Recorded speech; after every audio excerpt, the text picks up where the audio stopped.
kweli Bwana, wewe undani yetu, tuna amani mioyoni mwetu.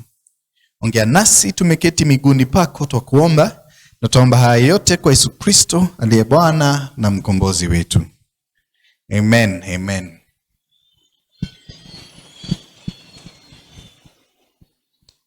Na wasalimu nyote katika jina la Yesu Kristo. Hamjambo.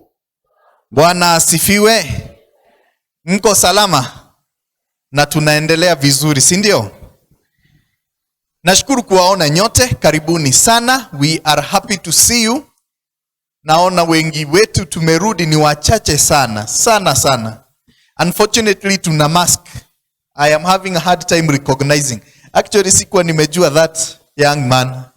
Vile alitoa mask ndio nimemjua. I was wondering who this is. But we are glad. Kwanza si to appreciate these young people kwa kuongoza ibada, si ndio?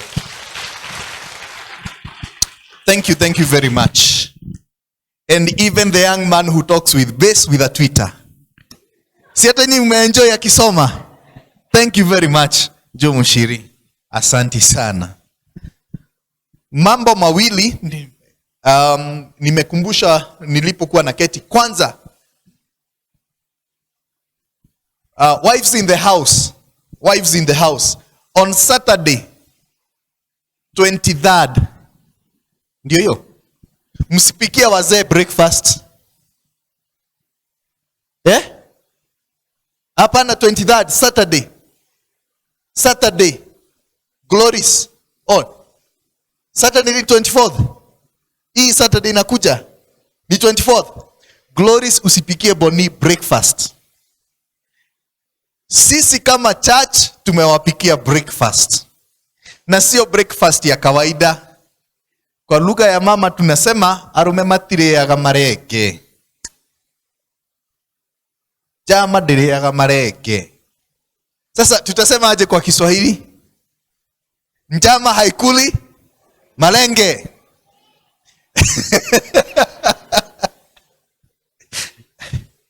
We have fixed breakfast for them. Ugali ya githeri na supu na nyama. Mtu akose kukuja. Robert, that day. And congratulations for the boy. Girl. Thank you, congratulations. Robert was blessed with a girl this week. Yes.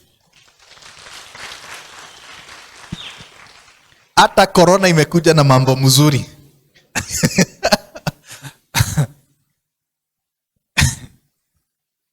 Thank you for digging the wells, Robert.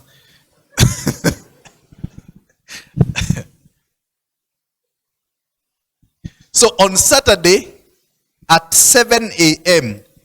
and you know when we say it is 7, sini sawa? 7 to 9, main agenda itakuwa kukula. We have an understanding with the director. Our main agenda ni kukula kama wanaume. So wives in the house on that day, breakfast ni wapi? Hapa kwa church. We will be here, I think on the first floor. Tutakuwa pale. So njooni wanaume, we will have men's breakfast. We hope itaendelea hivyo. Irongo, so you already have ordered meat? Iko tayari. So mkuje. Na ni sisi tunapika. Hatutafuti watu wengine. On that day ukisikia nyama haijakuwa mzuri,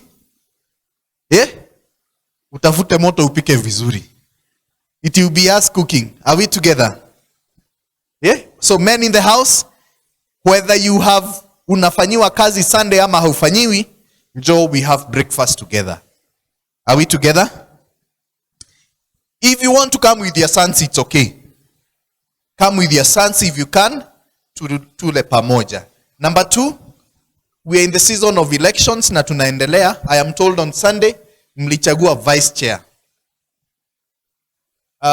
Mlichagua Grace, si ndio? Elder Grace. That is what I am told. Si ndivyo mlifanya? Now that's A. B, we want to make the process na procedure ya elections in the parish uniform. So that what is done here is the same inafanyiwa kule Valley, ndio inafanyiwa Emmanuel. Kulingana na utaratibu, as the practice and procedure advises, inasema hivi, the chair of the LCC achaguliwe na session. That is why, even though some of you raised concerns, we still said, let us do as the TP has advised. Until otherwise, when the session agrees to do otherwise. Are we together? So session iliketi ikachagua chairman wa Pangani, na chairman wa Pangani 2020-2021 is Elder Benson Mburu. Benson Mwangi. Mburu amenitoka wapi? Si tunaendelea vizuri? Asante. So Sunday tunakutana tufanye parish. Nimemaliza hiyo. Can we all say peace in uncertain times? Again? Amani wakati wa kuyumbayumba. Tuseme hivyo katika Kiswahili sanifu. Na uweke swagi. Oh. Amani wakati wa kuyumba. Can you all say now? Mwezi huu tunaangalia mambo ya amani. Mwongozo wetu mwezi huu ni amani.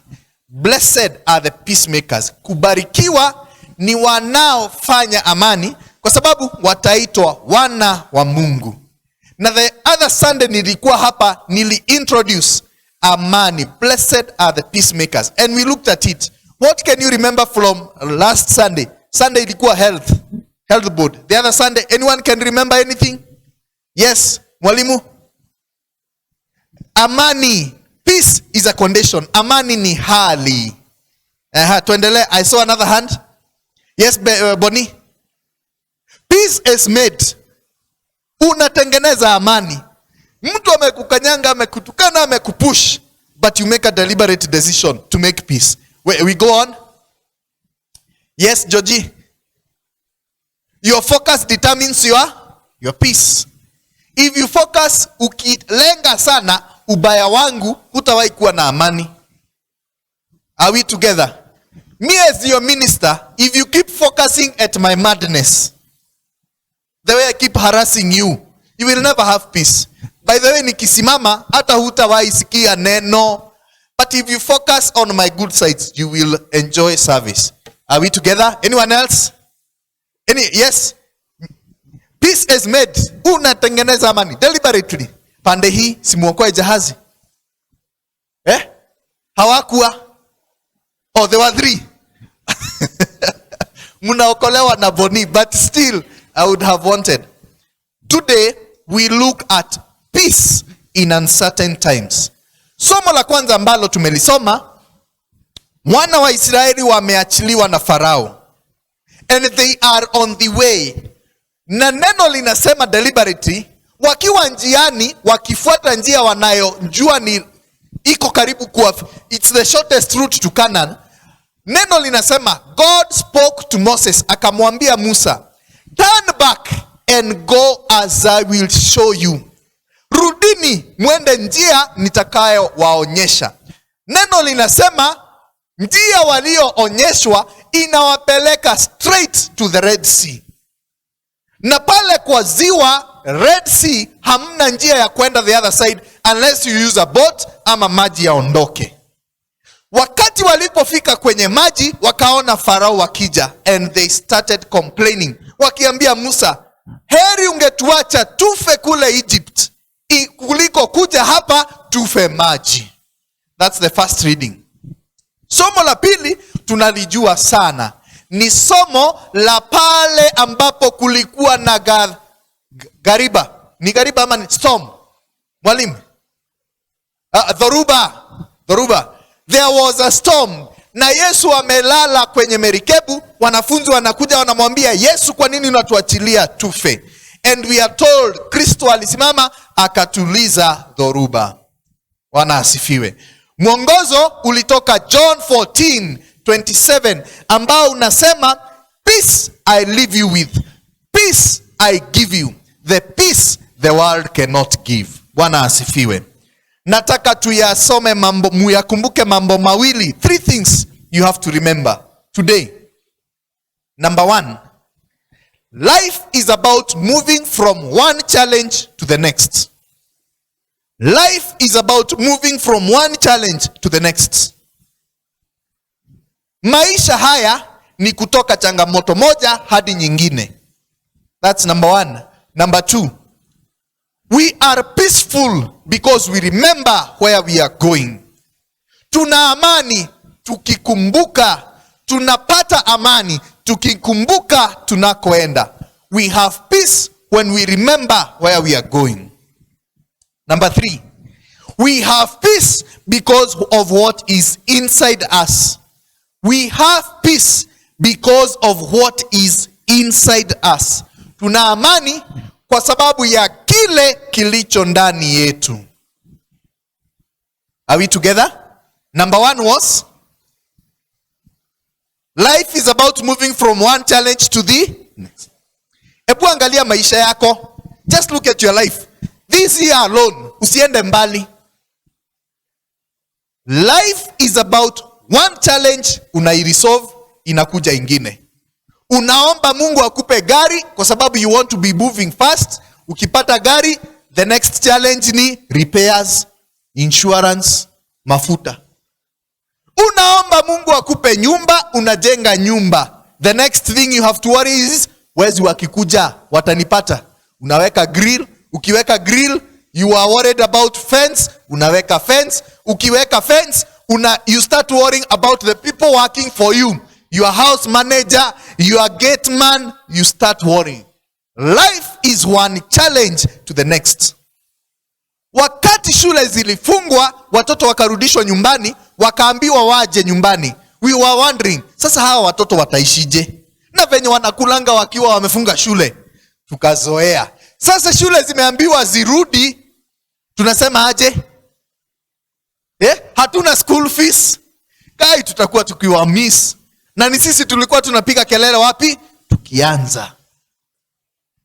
Leo unalipa school fees. Kesho unapigiwa simu, mtoto ni mgonjwa yuko shuleni. Unampeleka hospitali. Akipona unapigiwa simu, mama yako Geshagi ni mgonjwa. Unatuma pesa. Ukimaliza house rent. Ukimaliza house rent, insurance. Life is a series of challenges. Bwana asifiwe. And that is a fact of life. That is a fact of life. Hawezi ishi so long as you are living in this world. That is a fact of life. Angalia wana wa Israeli. Wakiwa kule utumwani wakamlilia Mungu. Mungu akawajibu, akawatumia Musa. Walipomwona Musa wakafurahi, wakajua tumeenda. But when Moses alidisclose kwa Farao another challenge, akakataa waende. Wakati aliwaachilia wakasherehekea bila kujua another challenge is waiting for them, the Red Sea. Wakiwa pale Red Sea, Farao walipotengenezewa njia kwa maji, wakapita wakaenda pande ile nyingine, wakasherehekea bila kujua shida ingine imewangoja. Hawana maji, hawana chakula, hawana nguo. Wakapewa maji, wakapewa nguo zisizo isha. Wakafika Kanani. Kufika Canaan, wakaanza kuingia kwenye miungu mingine. Challenges, it is a fact of life. Bwana asifiwe.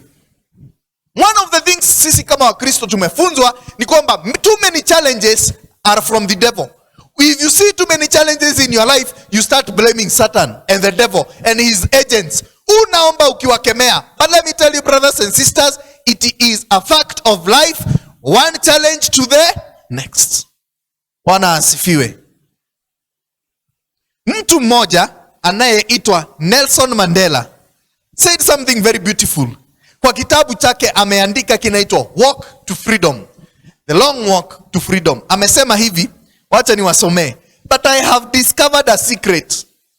After climbing a great hill, one only finds that there are many more hills to climb. Unapanda mlima mmoja na unaomba Bwana akusaidie. Ukifika pale juu, vile umepumzika tu hivi kuinua macho na unafikiria umefika, ukiangaza macho unaona milima mingine. I have taken a moment to rest and to behold the beautiful view. Then I have to move on. Life is a series of mountains. That's a fact. Lakini shida ni kwamba we have thought that because of the many challenges we are cursed. No, we are not cursed. Life is about climbing one hill, unaimaliza, unateremuka, kuteremuka ni kuzuri, unaanza kupanda tena. And that is for everyone. Whether you are righteous, whether you are wicked, sote, that is a fact of life. Bwana asifiwe. When we meet a lot of hills, tukipata milima mingi sana, we think we are cursed. We are not cursed. It is simply the way life is arranged. One of the villages kule Nyeri County, wanakopanda majani. Someone decided to do research. Kule Nyeri wanapopanda majani. Na if nipande yenu, please, no bad intention. And they were measuring IQ. Mnajua IQ ni nini? Yani, ulimoka na uoge wako, werevu ama ujinga wako. That's the simplest explanation. When they measured IQ ya wanaoishi kule, they discovered this. When they have not received bonus, IQ yao iko chini. They do not reason. They do not work hard. Hawana ideas. They keep blaming Satan for their challenges. Wanatokeaga Mungetho, wazee hawana idea. Wamama ni panganga tu. Wakati walipewa bonus, they went back and measured their IQ.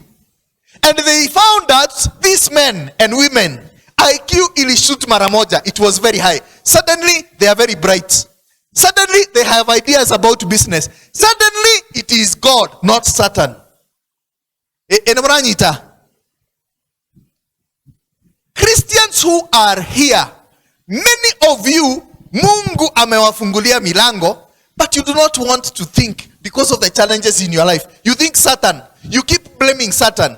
Someone said, blaming someone else for your failure is the biggest failure itself. Blaming someone else for your failure is the biggest failure itself. Angalieni wandugu na wadada. God has given you an imperishable seed. Stop blaming others. Work. No one can take away your peace except you yourself when you start blaming other people. Bwana asifiwe. When you start blaming your brothers-in-law for your lack of peace, when you start blaming your mother-in-law and your father-in-law and your sisters-in-law for your own peace, no one. Sisi wengi wetu ni madrivers hapa town. Si ni kweli? In the morning, driver wa matatu akikuja kuingia vibaya, what will you do? Utakasirika na umutukane. Sasa umemutukana, umemsaidia? Umejisaidia wewe mwenyewe? No. In any case, that is the nature of matatu. Actually, ukiona driver wa matatu akiendesha vizuri, I always ask myself, is he okay? Because my expectation ni ati aingie, anikate, overlap, atoke, animemie kidogo. Are we together? No one can take your peace except you. Are we together? You have to admit this one thing. It is not because you are cursed. You have to admit life is a series of challenges. We do not resolve the challenge. We do not, challenges si kuisha zinaishanga, hapana. We outgrow them. Bwana asifiwe. Let me see. One gentleman anaitwa Sir Edmund Hillary. Edmund, sijui ama ni Edmund ama, but you know, E-D-M-U-N-D. Hiyo ni gani? Edmund. Inalingana na kule ulisomea. He tried climbing Mount Everest so many times. One day akaitwa mkutano na watu wa National Geographic, akaulizwa, boss, don't you give up? You have tried so many times and failed so many times. And this is what he said. Kulikuwa na picha ya Mount Everest nyuma yake. Akaturn, akasema, you know what? I will not give up climbing this mountain. This mountain does not grow. But me, as a man, I can grow. The mountains in our life will never go away. The storms in our life will not go away. What do? We outgrow them. Yeah? Any. Maji kama yana uchafu kwako, you find a solution. But as Christians, instead ya kutafuta solutions, we start blaming other people. Oh, huyu ni shetani. Utukatirio kauhoya, goku wito kwe gomanyi, ge. Na si shetani wengi. It is because you are not taking responsibility. Wana asifiwe. God did not remove the enemies of the Israelites from their path. Mungu hakuwaondolea adui zao. Walikaa pale pale. But what did God do? He made their army strong. He blessed them so that when they go into war with an army, the army haitasimama, itaanguka. No army defeated the Israelites. Not because of anything else, because God strengthened them. Sikizeni wandugu, you who are here, some of the challenges in your life, some of the mountains in your life will not go away. Hata ukifunga miaka 10, they will not go. What you have to do is outgrow them. Are you catching?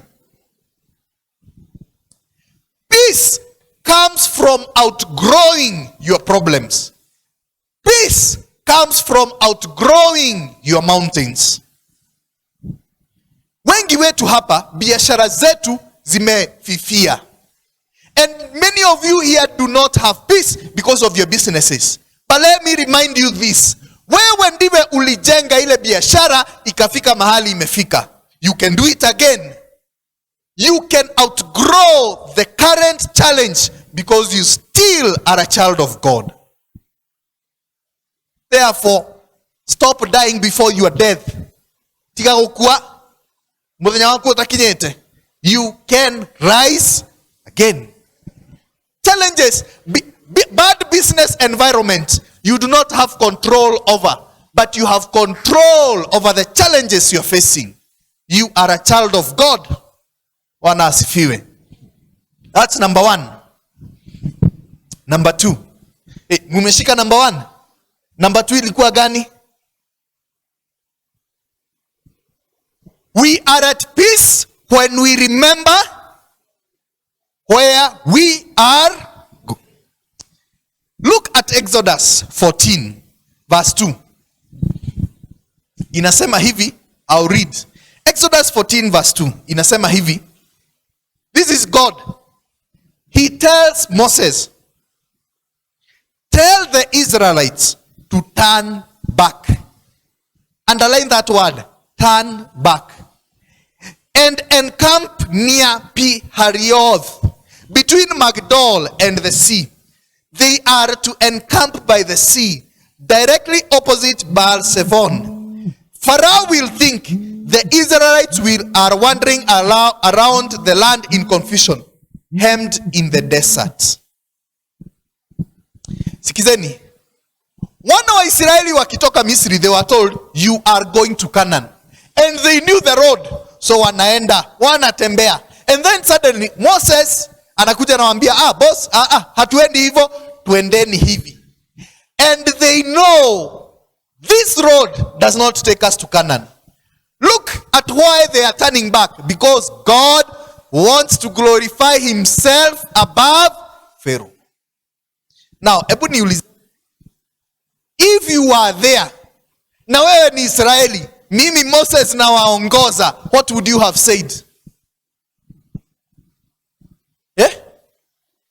Huyu wajui, si tunawaambiaga tu. Huyu dole moto wa mwengoyo. Huyu. Look, if it were me, I would have gone to Moses. Nimuulize, Moses, you are telling us you want us to change the road because God says he wants to settle his cause with Pharaoh. Kwa nini wao wasiende kando, wapigane, wamalizane, sisi watuache? Why are they involving us in their business? Why? We have peace when we remember where we are going. Acts chapter 28. Is it 27? Acts 28 is a very interesting story. Before I read it, let me tell you this. When we know where we are going, kile kinatukoseshanga amani sana, si uchungu, lakini ni kukosa kujua sababu ya uchungu. What denies us peace is not the pain itself, but it is the reason for the pain. Enomranita. Mothers in the house, mothers in the house, say, ile siku, si unakumbuka ile siku, ile siku, ukashikwa na uchungu, ukapiga nduru, na hata labda ulitukana mzee, na nokokora ni wamurumire siuone ne muno, ukisema hutawahi rudia. So you remember those days? Okay. Glories, why are you looking aside? I am not giving you a story. Ukisema hutawahi rudia, umeokoka hutawahi rudia. Wakati ulipata mtoto,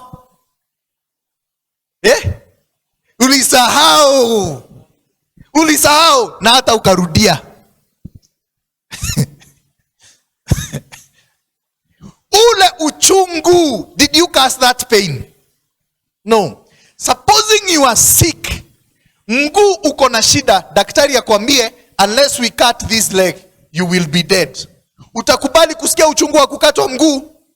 Yes. When we know the reason of the pain, we are at peace. What about when we don't know the reason of pain? Paul in Acts 28, one night wako kwa merikebu, and a big storm comes around them. And Paul tells them, watu wanaanza kuruka because they see they will die. Paul tells the people in the ship, musitoke, remain in this ship. Wengi hawakumsikia, they jumped over. Now listen, the following day he told them, an angel appeared to me last night, and he told me, lazima mimi sahi kuko na dhoruba hivi, mimi lazima nifike Rome and face the Caesar. Hata dhoruba ikiwa mkubwa aje, I will still survive because I have to see Caesar. Now sikizeni, so long as you remain with me, Paul is saying, you are safe.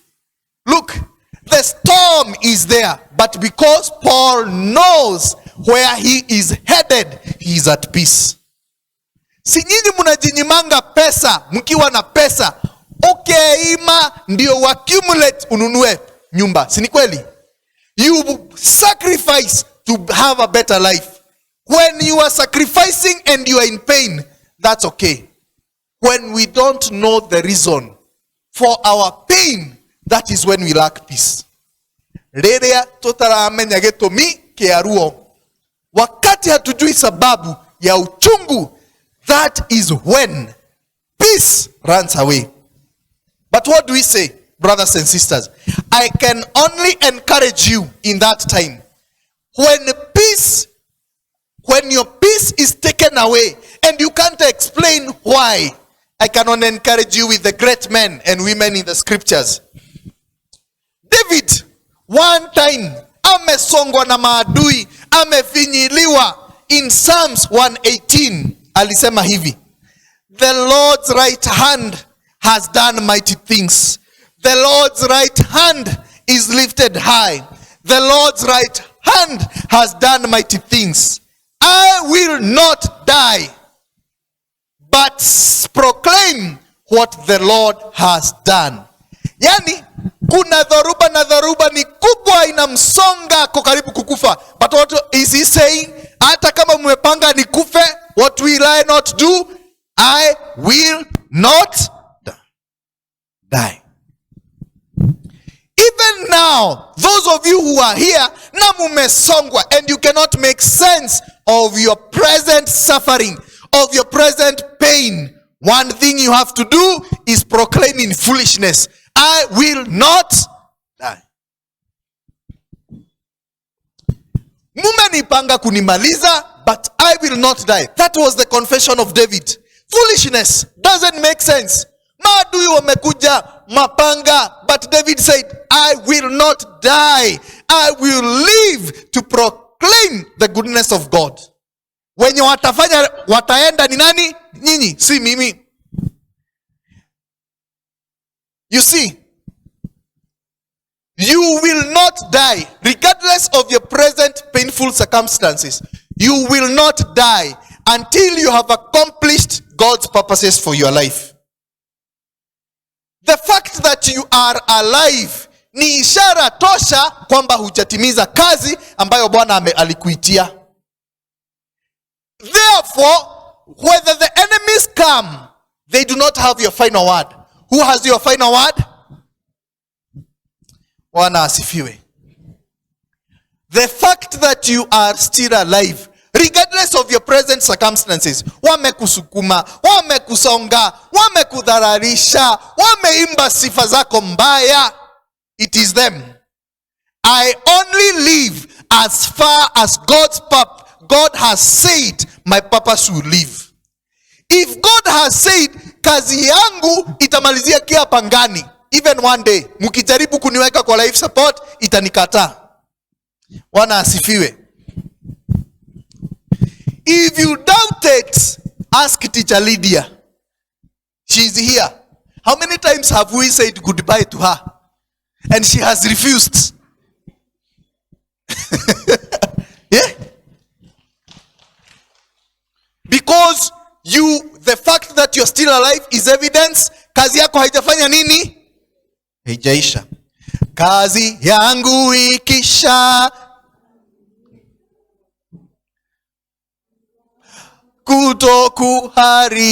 kutokuharibika,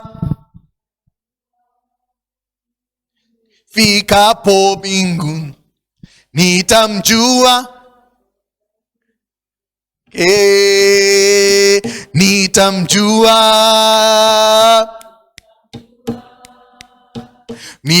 nikimwona,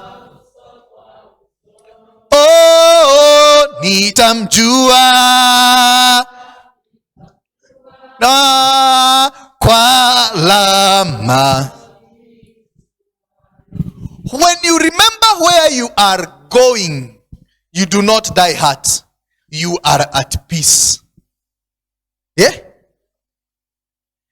David in Psalms 23 anasema hivi, even though I walk through the valley of the shadow of, in other words, the valley iko pale, darkness iko pale, but even though I walk through the valley of shadow of death, I will fear no. Why?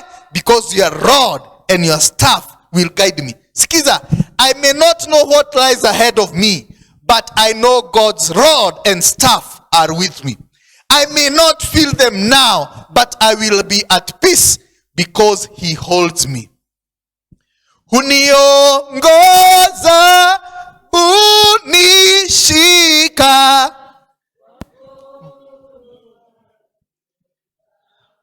Oh, munajua na lugha gani? Newando ngoririe neondo na gwoko gwaku. Hii Elder Mboro ameimba, imeingia. Hii Elder Mboro ameimba, imeingia. Yeah? It has sung. Gwoko gwaku konyitete nego getwarana nawe.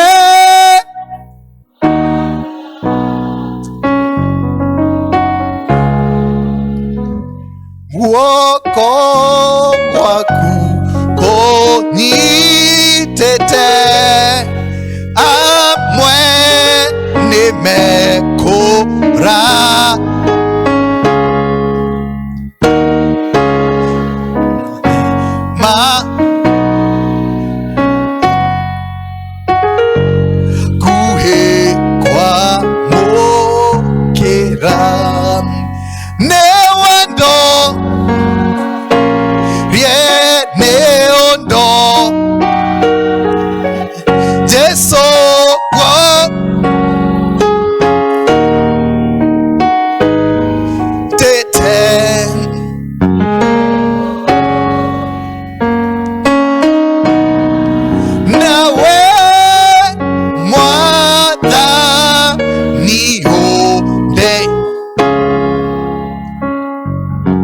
Hata ingawa huoni the next point, God has held your hand. Even though you are in the dark valley, Mungu amekushika. Keep moving. Sijui ni nani wanaendaga tao pale, sijui kama imetolewa, but a few, I think last year, pale GOP Nyayo House waliweka kibana kikubwa kimecholwa kamzee kamekaa hivi kama kanatembea kana kakofia na kamukwajo. Pale chini wameandika keep walking. I tell you, even today, keep walking. Even though you walk through the valley of shadow of death, his rod and your staff is on you. Keep walking. Unajua, God does not intend for our troubles to finish us. He intends to mold us in that trouble, to trust him, to learn faith, to learn his faithfulness in that trouble. Then nawito, tukiingia in the dark valley, we stop. Na mwathani atonyitete oguo na ni atwetereire hare ya mbere atohekiria gegito. Nde ihenyaine. Leo sasa wengine wenu mnakaaga hapa na karori iko mbele. Bwana amewangojea pale. Woi, come. Na wena woko kwa ina haha. Nene dumanu mono. It is very dark. God, you have left me. Yet his rod and his staff is with you to order you in your darkness. Job chapter 13 verse 15. Job alisukumwa akasukumwa na mambo sana. But because he was moving on, he told God this: oh God, even though you slay me, I will still hope in you, my rock. Onoge juraga. That is what Kikuyu says. Oh, now gitora ita ukiniwa, nitakutumainia ewe mwamba imara. Let me tell you, peace comes from knowing, even though I cannot make sense of my present suffering, he is my rock and my strength. In 23 of Job, akimalizia akasema hivi: hata ngozi iharibike aje, hata mali yangu iende. This is what he said. Chapter 23 verse 25. I know my Redeemer lives, that in the end he will stand on the earth. And after my skin has been destroyed, in my flesh I will see God. Not in my death. In this flesh I will see God. I myself will see him with my own eyes. I and not another one. How my heart yearns within me. Nenga mwona.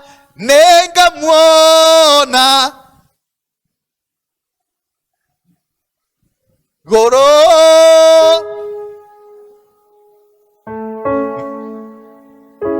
Simuimbe vizuri. Sijui vizuri, najua hapo mwanzo, but I know it speaks about I will see the Lord. Bwana asifiwe.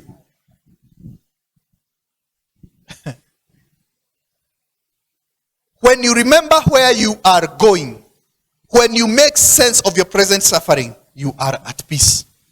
Paul is telling them, I will not die. I will go to Rome because I know the purpose of my present suffering.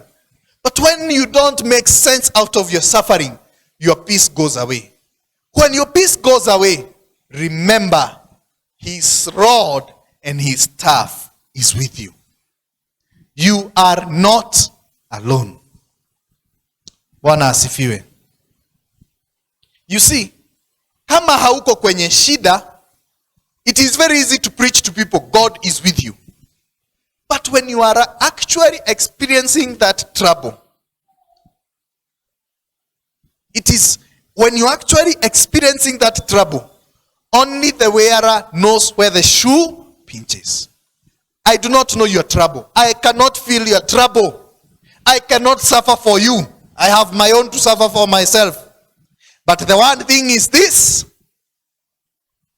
his rod and his staff is with you. But the thing is this: proclaim, you shall not die, but see the goodness of the land in the land. Number three. Number three ilikuwa gani? Yeah? We have peace because of what is in. Wacha kwanza nirudi hapo nyuma kidogo.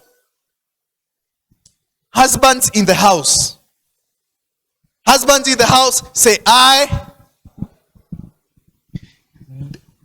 Ulikosa amani hata siku moja when you are hunting your wife? Ulikosa amani hata siku moja hata akikuzungusha zungusha? Did you ever give up? Ai, kwani ni mimi tu is my question being understood? When you are hunting her, Mose, where haujafika? Sit with these elders and learn. When you are hunting her, anakupeleka chenga hivi why you any one day stressed? Ama akikupeleka chenga unapanga game, unaongeza game. Why were you not stressed? Why were you not stressed? Why were you not stressed? Where is His Excellency today? His Majesty. Ajibu hii swali. He's around. I can't see him. Benja. Oh, you are there. Were you ever stressed? Her Majesty akikupeleka chenga hivi. Kwa nini? Dei henyaine. Gweda ko hutiake. All men have a similar story here. One day,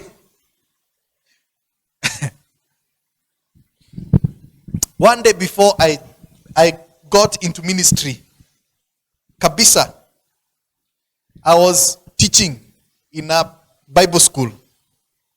And besides teaching in a Bible school, I was one of the heads of department in an NGO.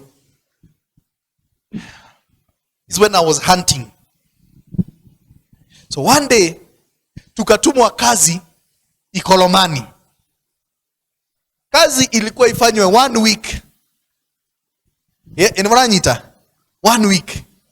When we went there, I was the team leader. When I went there, vile tulifanya kazi ilikuwa imalizike na siku 5. Tulimaliza kazi na siku 3. So I called director nikamwambia tumemaliza, can I release these people? Director said, apana, you go where you want because I know wacha wabaki huko wamalize kitu kazi. So I called my fiancée then, Nduta Kakamega. Nikamwambia kule tulikuwa, I have a few 2 days. Can I come take you out for lunch? And what do you think she said? Yes. 7 hours Kakamega, nikafika kwa Shosho Limuru saa 4 usiku. Shosho ananiona ananiuliza, and you don't come to this place at night? Wainuka utuko uoneke. I tell her, kesho I got a sweet explanation. Kesho niko kazi. Nimetumwa Nairobi na nimeachiliwa very late. The lunch date was supposed to be at 11. I call 9 a.m. in the morning. Simu mteja.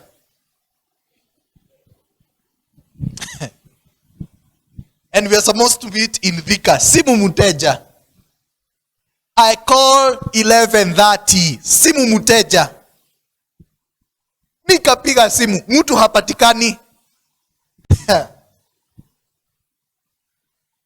Simu ilifunguliwa Saturday because it was on a Saturday. Saturday 6 in the evening. So I asked her, Madam, and we were supposed to meet for lunch. Kuliendaje? Akaniambia, tata wito wake nori ahurire thimu ngamurugithie cabaci.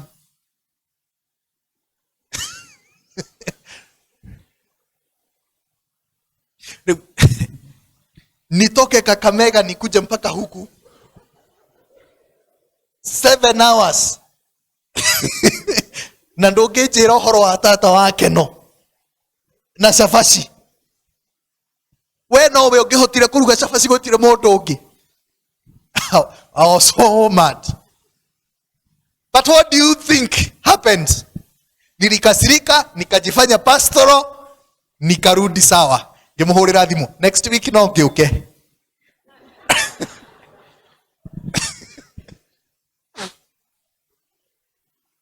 When I remember the goal and the purpose, ngeĩkĩra hinya na ngehunjĩria ona njũragetwo ngathinekanio. The purpose has to be accomplished. I wish Caste was here, Alex. Nikuulize ka story kako. Benson shared with me one time, lakini sitoboi.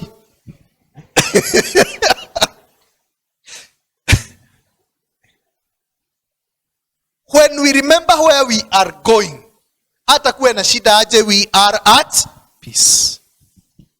Shida ni when we can't make sense. When we can't make sense, let us trust in the Lord who created us. Bwana asifiwe. Number 3. Na hizi hadithi ninampatia ni za hapa. Mary akikuja, no one should mention them. Are we streaming? I'm in trouble. Ayub, you should have cut first. Then we stream. Kini ni sawa. Nitajitetea. Murashi, you have to escort me home today.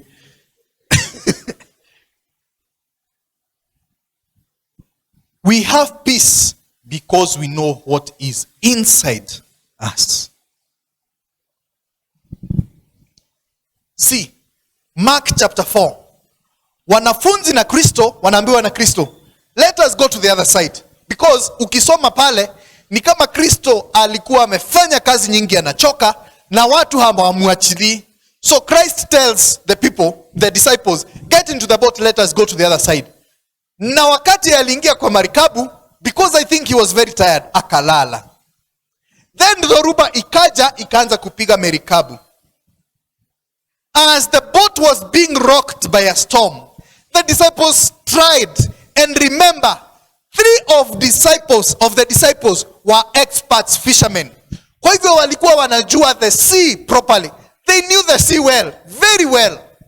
But wamejaribu kustidi the ship, wamejaribu kuiongoza, wakashindwa. They ran to Jesus Christ and they told Jesus Christ, hata hawakumuamsha, walimgonga wakamwambia, mtu, unataka tukufe na uko hapa?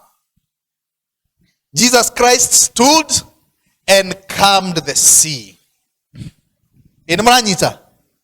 After Jesus calmed the sea, do you think there were other storms after that storm? Yeah? Yeah? Thutha wa Mwathani kuhoreria kihuhokanio kiu kiahorera, kwari na ihuhokanio ingi thutha ucio iria-ini riu. Yes, the sea has to have storms. Yeah, siku hiyo ilitulizwa. But the following day and the days after, there were storms. Look, brothers and sisters, we do not have peace because we are strong in the midst of storm. We do not have peace because we have the solution, but we have peace because of he that is in us. Storms are a fact of life. And we have said that one. They are a fact of life.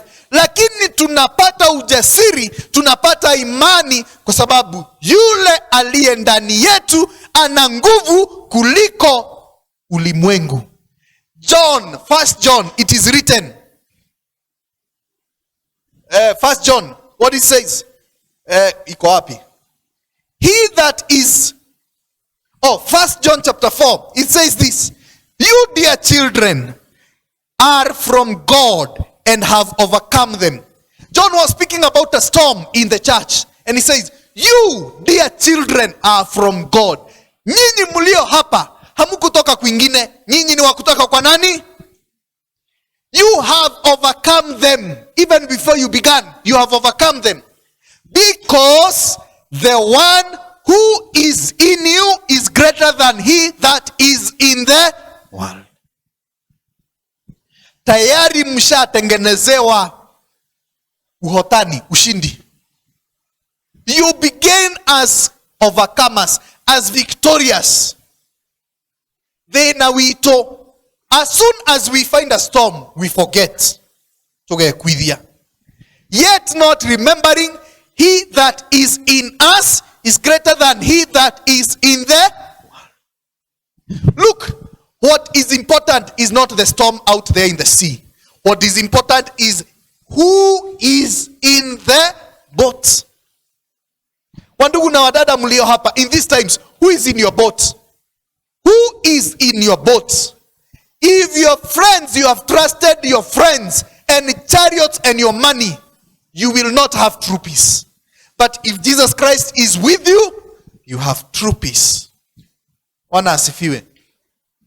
You overcome the storm, not because you're strong, but because of who is in you. John 10, verse 28, inasema hivi. I gave them eternal life. They shall never perish. Those who have Christ, they have eternal life. They shall never perish. No one will snatch them from my hands. Hey, how beautiful. Yeah? Gotire modo oka demanyitete ogwo. Gotire modo oka matunyo kithia. No one will snatch them from my hand.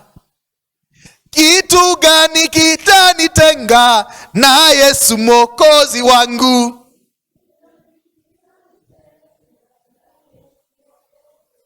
Nani pesa? God has held your hand like this. Yeye mwenyewe ndiye anasema no one. Those who are in me, no one. Hivyo na hivyo tuerutaga. Sisi ndio tunajitoaga. Hey, are you catching? He says, no one will snatch them out of my hands.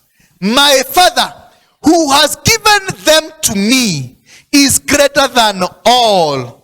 No one can snatch them out of my hand. The second time imerudiwa. Mungu Baba alinipa mimi. Hakuna silaha yeyote iliyotumwa kinyume itakayotimiza faulu maneno maovu yaliyotumwa na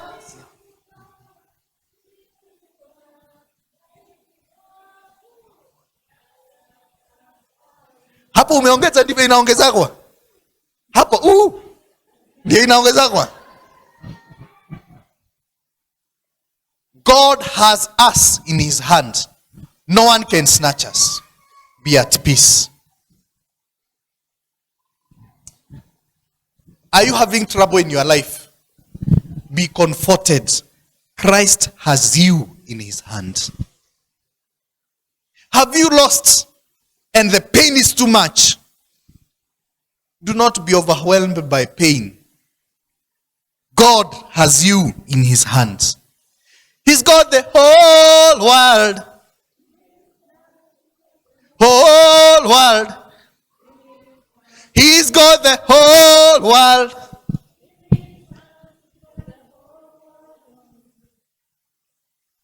Are you passing through a tough time?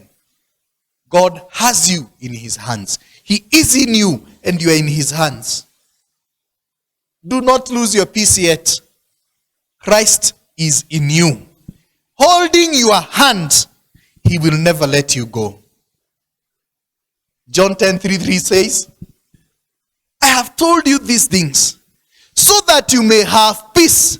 What things has he told us? He is in us. And he that is in us is greater than he that is in the world. What things has he told us? He has told us this. Your Father in heaven gave me you to me. No one will snatch you away from me. Why were we told these things? So that your peace, so that you may have peace. In this world, you will have trouble, but take heart. Jesus has overcome the world. Bwana asifiwe. You too shall overcome. Nionapo amani kama shwari. As we get that song, do you have it in the records? Just think through the trouble you have passed through. Just think through. And remember, Christ is in me. And we shall sing this song slowly and think through. You already have overcome. You are beginning from the point of an overcomer, not a loser. Christ has you in his hands. Just think through how much trouble you have passed through, and Christ is with you. Nionapo amani kama shwari, amani ona hapo shida. Kwa mambo yote umejulisha. Oh, ni salama rohoni mwangu. Oh, salama, salama. Ni salama rohoni mwangu. Oh, salama. Oh, salama. Oh, salama.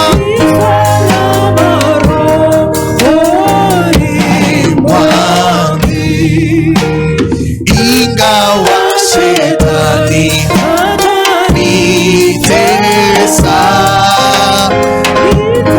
jipa moyo kwani nani Kristo ameniona unyonge wangu, amekufa kwa roho yangu. Oh, salama. Oh, salama. Salama. Rohoni mwangu. Oh, salama. Oh, salama. Salama.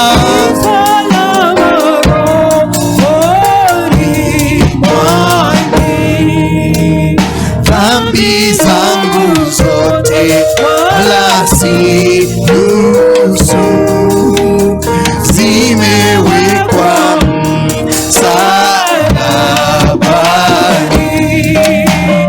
wala sichukui laana yake. Oh, ni salama rohoni mwangu. Oh, salama. Oh, salama.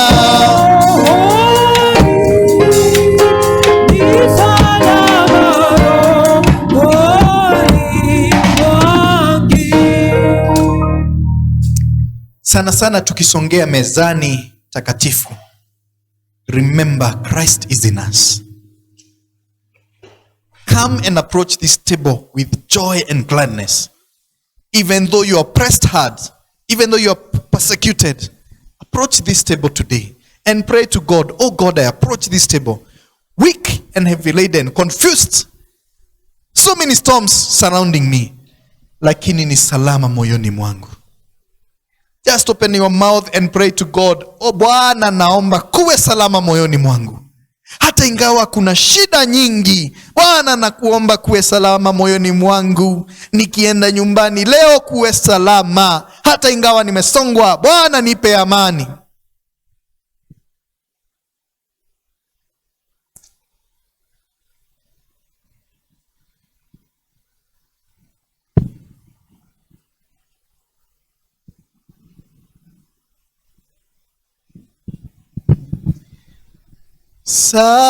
Salama moyoni,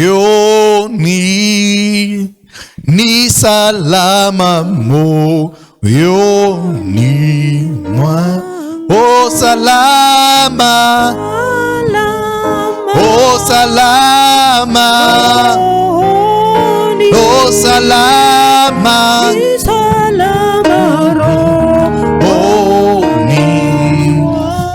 oh salama,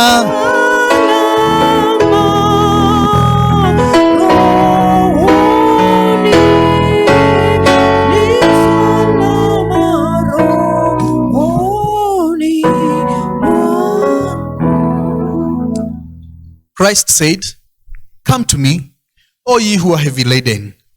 Come, take my yoke, for it is easy, and it shall give you rest. The Lord today has invited us to his table. Let us sit and pray.